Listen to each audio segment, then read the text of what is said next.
হাসির রাজা, জ্ঞানের রাজা, রসিক রাজা।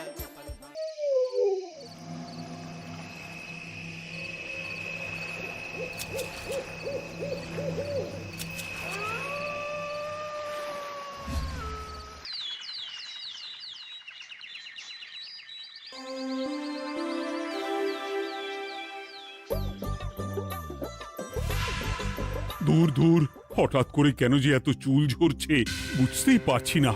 কতদিন হয়ে গেল চুল ওঠা আর থামছেই না। না, এমন হতে থাকলে তো মাথায় টাক পড়ে যাবে। না না না, আজ রাজবৈদ্যের কাছে পরামর্শ নিতে হবে। কি ব্যাপার মহারাজ, আজ আপনাকে এমন চিন্তিত দেখাচ্ছে কেন? জীবনে বড় দুঃখ গোপাল, মন মেজাজ একদম ভালো নেই। সে কি, কি হয়েছে মহারাজ? গোপাল থাকতে দুঃখ কিসের? আর বলো না, মাথার চুলগুলো আজকাল ঝড়ে পড়া পাতার মতো পটপট করে ঝরে যাচ্ছে।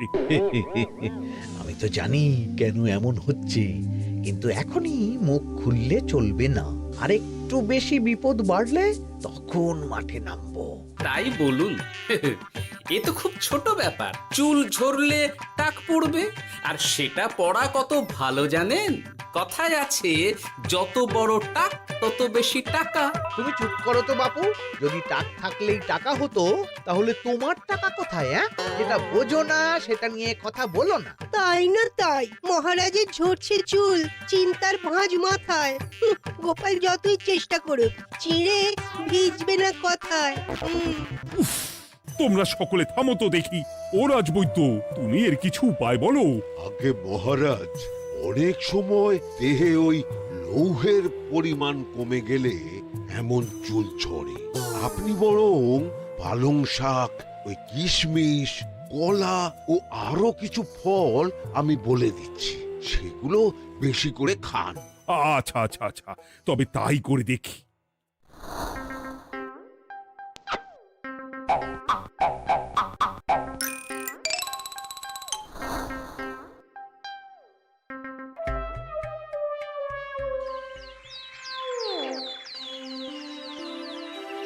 ও রাজবৈদ্য, তোমার কথা মতো শাক পাতা ফলমূল সবই তো খেলাম, চুল ঝরা বন্ধ তো হলোই না। তো জানতামই এমন হবে। কিন্তু মহারাজ, এমনটা তো হওয়ার কথা নয়। কিন্তু হচ্ছে তো।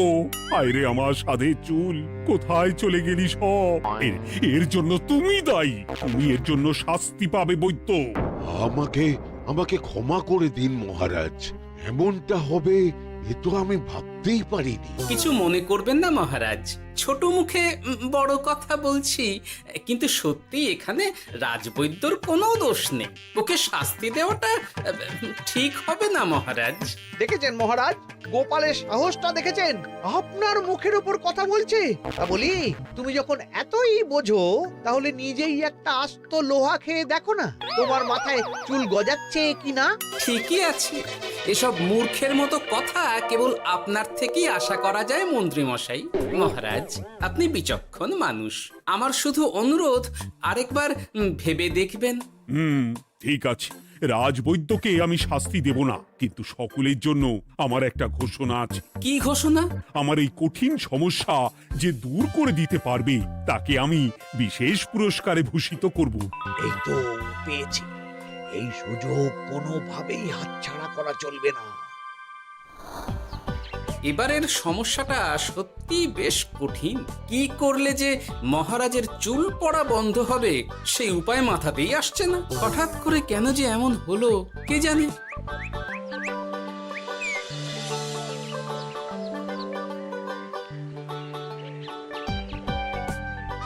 ও মা, তুমি এসে গেছো? একটু বসো, আমি তেলটা মেখেই হাত ধুয়ে খাবারটা বাড়ছি। হ্যাঁ, সে ঠিক আছে, কিন্তু তুমি কিসের তেল মাখছো এটা? কি আবার মাথার চুলের তেল? এখানেও চুল, ওদিকে মহারাজেরও চুল ঝরে পড়া নিয়ে আমরা সবাই হিমশিম খাচ্ছি গিন্নি। আরে, মহারাজের অত সুন্দর কালো চুলগুলো ঝরে যাচ্ছে, এ তো ভারী দুঃখের কথা। সে আর বলতে। ওই জন্যই তো আমি বাবা মাথায় এই জড়িবুটি তেল মাখি, এতে চুলের গোড়া শক্ত করে, চুলকে ভালো রাখে, নতুন চুল গজায় সব। হ্যাঁ কি কি বললে? নতুন চুলও গজায়? সত্যি? হ্যাঁ, বাহ, তাহলে আর চিন্তা কি? আমাকে এই তেলটা একটু দিতে পারবে গিন্নি? মহারাজকে দিয়ে আসি। উনি বলেছেন যে ওনার সমস্যা দূর করতে পারবে তাকে উনি পুরস্কার দেবেন। ওমা, এই তাই নাকি? এ তো দারুণ ব্যাপার গো। নাও নাও নাও, তেলখানা নিয়ে মহারাজকে কাল দিয়ে এসো তাহলে। আর জানিয়ে দিও, দিনে 2 বার কিন্তু তেল মাখতেই হবে। হ্যাঁ, আচ্ছা, ঠিক আছে।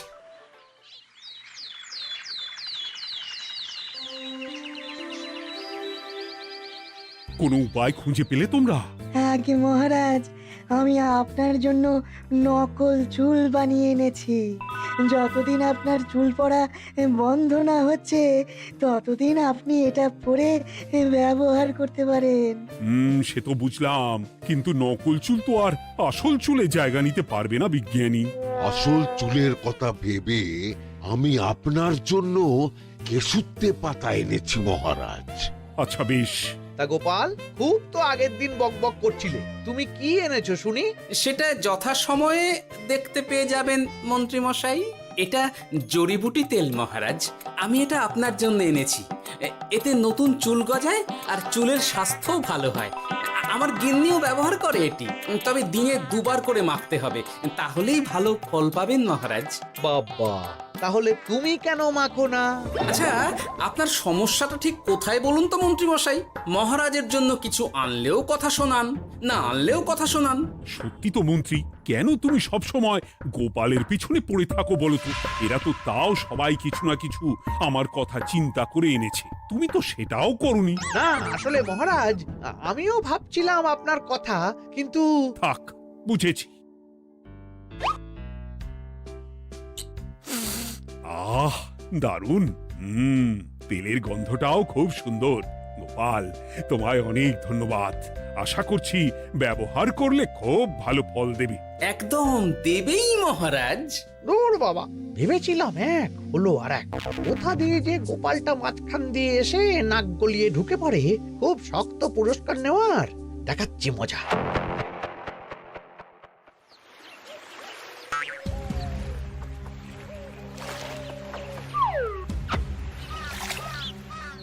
এবারে গোপালের তেল দিয়েই সব কিছু তোলপাড় করব।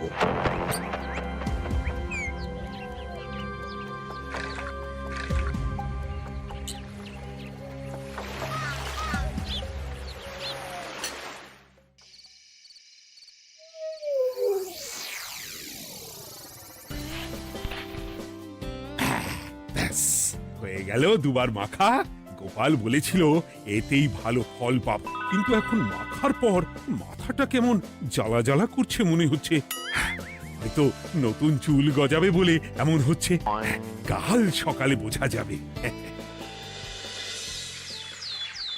এতক্ষণে বোধহয় ছোট ছোট চুল গজিয়েই গেছে। কি এটা চুল গজানোর তেল ছিল নাকি পড়ে যাওয়ার? হে ভগবান, যেটুকু বাকি ছিল সেটাও ঝরে পড়ে টাক পড়েই গেল। হ্যাঁ, গোপালই হলো যত নষ্টের গোড়া। আজ আসুক সভায়।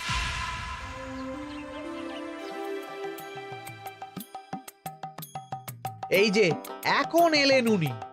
ও কি মহারাজ, আপনি এমন কাপড় মাথায় জড়িয়ে বসে আছেন কেন? তুমি আর এমন প্রশ্ন জিজ্ঞাসা করো না গোপাল, তোমার দয়াতেই মহারাজের এমন অবস্থা। মানেটা আমি তোমায় দেখাচ্ছি, দাঁড়াও। এই যে গোপালের দেওয়া তেল মেখেই আমার এমন হয়েছে, আর তার জন্য আমি তোমাকে কোনোদিনও ক্ষমা করব না গোপাল। বিশ্বাস করুন মহারাজ, আমার গিন্নিও মাখে এই তেল, কিন্তু এমন কিছু তো এখনো পর্যন্ত ঘটেনি। আমি আর কিচ্ছু শুনতে চাই না। আমার মাথা ভর্তি চুল আমি ফেরত চাই। যতদিন না আমার মাথার সব চুল ফিরে আসছে ততদিন আমি তোমার মুখও দেখতে চাই না। মহারাজ, আপনার কোনো চিন্তা নেই, আমি তো আছি। এবার এই সমস্যার একটা সমাধান আমি করেই ছাড়বো। কি ব্যাপার, মন্ত্রী মশাই এত লাফাচ্ছে কেন? এসবের পেছনে আবার ওনার হাত নেই তো? না, ব্যাপারটা পরে দেখতে হচ্ছে।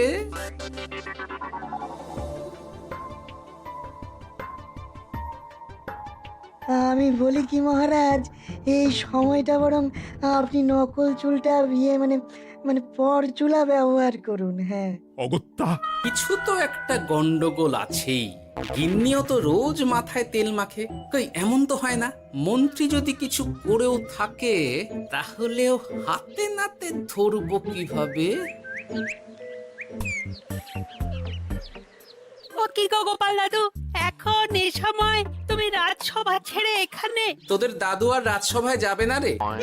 কি বলছো গো? কেন? আর কেন, বিনা দোষে এমন শাস্তি। তোমায় শাস্তি দিয়েছে? তুমি শুধু বলো কে তোমার সাথে কি করেছে, বাকিটা আমরা বুঝে নিচ্ছি। আচ্ছা বলছি, কৃষ্ণনগরের মন্ত্রী মশাইয়ের বাড়িটা কোন দিকে একটু বলতে পারবেন? কৃষ্ণনগরে নতুন নাকি?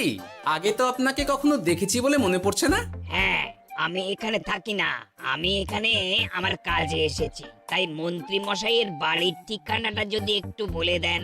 নিশ্চয়ই, এ পথ দিয়ে সোজা চলে যান, তারপর কিছুটা ডান দিকে গেলেই পেয়ে যাবেন। আচ্ছা, অনেক ধন্যবাদ। ভিন গাঁয়ের লোক মন্ত্রী মশাইয়ের বাড়িতে? ব্যাপারটা বেশ সন্দেহজনক লাগছে। এই এই গুলটে ন্যাপলা, তোরা তোরা দুজন একটু আড়াল থেকে দেখতো লোকটা মন্ত্রী মশাইয়ের বাড়িতে ঠিক কি জন্য এসেছে, তারপর আমায় খবর দিস। ঠিক আছে গোপাল দাদু।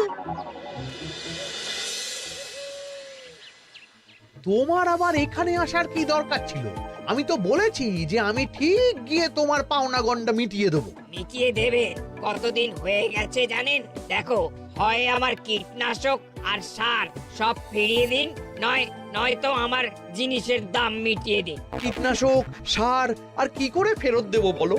ও তো সব পুকুরের জলে মিশে গেছে। ওসব আমি জানি না, আমার পাওনা গন্ডা মিটিয়ে দিন, ব্যাস। চল চল, এখনই তাহলে গোপাল দাদুকে গিয়ে সব জানাই। হ্যাঁ, চল চল। দাদু, ও গোপাল দাদু, তোরা এসে গেছিস? আয় আয় আয় আয় আয়। মন্ত্রী মশাইয়ের মুখ থেকে অনেক খবর পেলাম। তাই নাকি? কি শুনি? মন্ত্রী মশাই ওই লোকটার কাছ থেকে অনেক কীটনাশক সার নিয়েছে, কিন্তু এখনো জিনিসের দাম মেটায়নি। হ্যাঁ, ওই জন্যই তো মন্ত্রী মশাইয়ের উপর লোকটা খুব রেগেছিল, হুমকিও দিয়েছে এক সপ্তাহের মধ্যে জিনিসের দাম সব মিটিয়ে দিতে হবে। তাই নাকি? কিন্তু কীটনাশক সার নিয়ে মন্ত্রী মশাই কি করবে? সেটা তো বলতে পারবো না দাদু, তবে হ্যাঁ, মন্ত্রী মশাই ওই লোকটাকে বলছিল যে ওই সব কীটনাশক সার পুকুরের জলে মিশে গেছে। কি বললি? পুকুরের জলে? আচ্ছা, এবার দুয়ে দুয়ে চার করা গেল। অনেক ধন্যবাদ রে তোদের। বল বল, তোরা কি খাবি? কিচ্ছু লাগবে না গোপাল দাদু, তবে ভোলা বয়ের আর মিষ্টি খাওয়ালে। আচ্ছা আচ্ছা। কি করে যে মহারাজকে আসল ব্যাপারটা বোঝাই, কিছু তো একটা উপায় বের করতেই হবে। তা বলি বাবা, রাজসভায় যেতে হবে না বলে কি সারাদিন এইভাবেই শয়নে শয়নে দিন কাটাবেন বাবা? হ্যাঁ, উপায় পেয়ে গেছি। বুঝলে গিন্নি, আমাকে একটা জায়গায় যেতে হবে, বুঝলে? তারপর ওখানে যদি কাজ হয় তাহলে আগামীকাল রাজসভায় আমি যাব। কিন্তু তুমি যে বলেছিলে তোমার এখন ছুটি। হ্যাঁ, কি আর করি বলো, গুরুত্বপূর্ণ একটা কাজ, তাই যেতেই হবে। আচ্ছা যাও। ওই গো বিজ্ঞানী, আরে গোপাল যে, বলো। এই এই যে বিজ্ঞানী, একটা বিশেষ দরকারে তোমার কাছে এলাম, বুঝলে? হ্যাঁ, বলোই না। আচ্ছা, এই দূষিত জলকে কিভাবে আবার পরিশুদ্ধ করে বলতে পারবে? কেন পারবো না? জলের মধ্যে একটু চুন আর ফটকিরি দিয়ে দিলেই জল আবার দূষণমুক্ত হয়ে যাবে। তবে ওগুলো দেওয়ার পর কিছুদিন সেই জলকে ব্যবহার করা বন্ধ রাখতে হয়। হ্যাঁ, আচ্ছা আচ্ছা, অনেক ধন্যবাদ, আসি তাহলে। হ্যাঁ,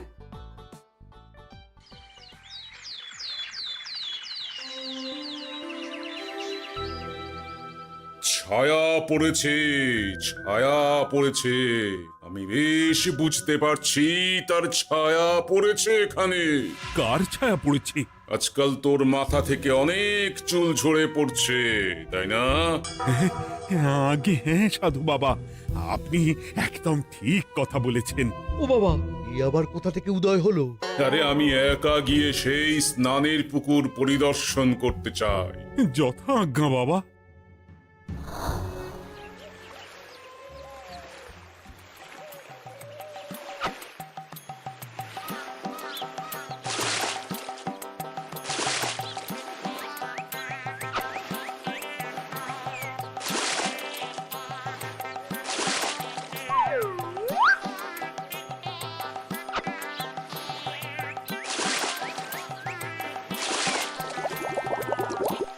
যাক বাবা, মোটামুটি সপ্তাহখানেক এভাবে থাকলেই পুকুরের জল আবার আগের মতো পরিষ্কার হয়ে যাবে। এবার শুধু মহারাজকে একটু বুঝিয়ে বললেই হয়ে যাবে।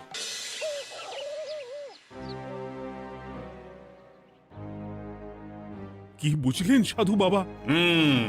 আমার অনুমানটাই ঠিক ছিল। পুকুরের জলে কালো ছায়া পড়েছে, কুদৃষ্টি পড়েছে, তাই এমন হচ্ছে। সে কি? কি কালো ছায়া? যত সব বাজে কথা। জল দূষণ করলাম আমি, আর দোষ পড়ছে কালো ছায়ার উপর। তাহলে এখন কি হবে? চিন্তার কোনো কারণ নেই। আমি মন্ত্রপুত ভস্য ছড়িয়ে দিয়েছি। 1 সপ্তাহ ওই পুকুরের জল স্পর্শ তো দূর, পুকুরের কাছেও যাওয়া নিষেধ। তাহলে আমার মোহরের কি হবে? যথা আজ্ঞা সাধু বাবা। ও কি, তাহলে মহারাজ এতদিন স্নান করবেন কোথায়? সে কথা কাউকে চিন্তা করতে হবে না। মহারাজের ওপরে কালো ছায়া পড়া জল পড়েছে, তাই আগে সেটা শোধন করতে হবে। আমাকে তাহলে কি করতে হবে সাধু বাবা? আমার শিষ্য গোপাল আমাকে আগেই এই বিষয় জানিয়েছিল। আমি তার হাত দিয়েই তোর স্নানের জল পাঠিয়ে দেব।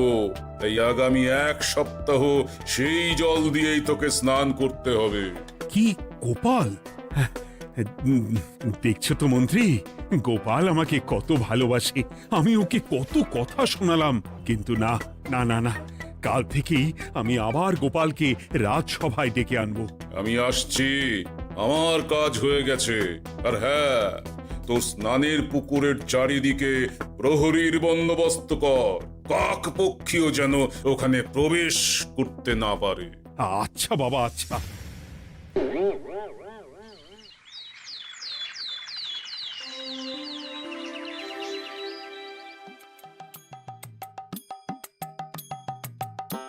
গোপাল, তোমাকে আবার এখানে দেখতে পেয়ে আমার খুব ভালো লাগছে। তোমার গুরুদেব গতকাল এসেছিলেন, কিছু মনে করো না। না বুঝেই তোমাকে অনেক কথা শুনিয়েছি। না মহারাজ, আমি জানি আপনি আমাকে খুব ভালোবাসেন, তাই আমি কিছু মনে করিনি মহারাজ। এই নিন, আমি আপনার স্নানের জল এনেছি। হ্যাঁ হ্যাঁ, দাও দাও দাও।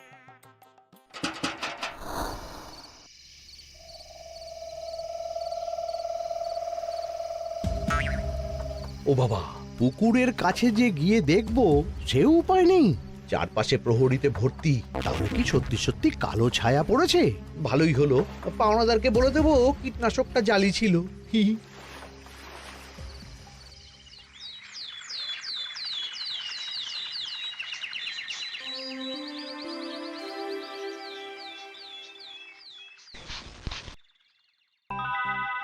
এই তো আমার সেই পুরনো কালো চুলগুলো আবার ফিরে এসেছে।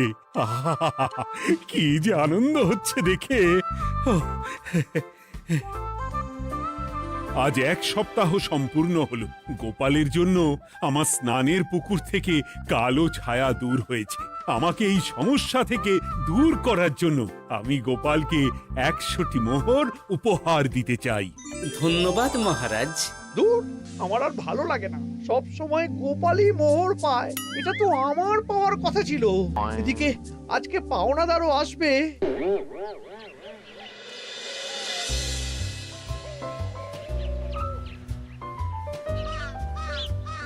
গোপাল দাদু, ওই লোকটা এসে গেছে। আচ্ছা, আসছি। এটা তো মন্ত্রীর বাড়ির দিকে রাস্তা। আমরা তাহলে ওদিকে কেন যাচ্ছি গোপাল? আপনার পুকুরের আসল রহস্যটা কি সেটা আপনি জানবেন না মহারাজ। মানে নিজের চোখেই দেখুন, তাহলে বুঝতে পারবেন। আর একটু সময় দাও আমায় ভাই, এমনিতেও তোমার কীটনাশক কোনো কাজের নয়। কি এখন এসব কথা? আর একদিনও সময় দিতে পারছি না। একটু বোঝো, একটু। সব আমি মহারাজের পুকুরের জলে মিশিয়ে দিয়েছি।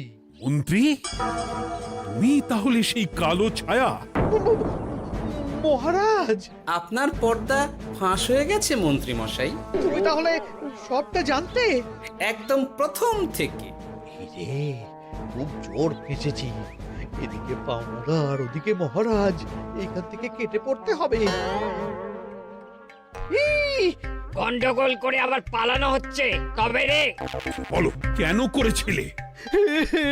মহারাজ, আমি ভেবেছিলাম আপনার সব চুল উঠে গেলে আমি আপনার কাছ থেকে চুল গজানোর ওষুধ দেওয়ার নামে অনেক টাকা লুটবো।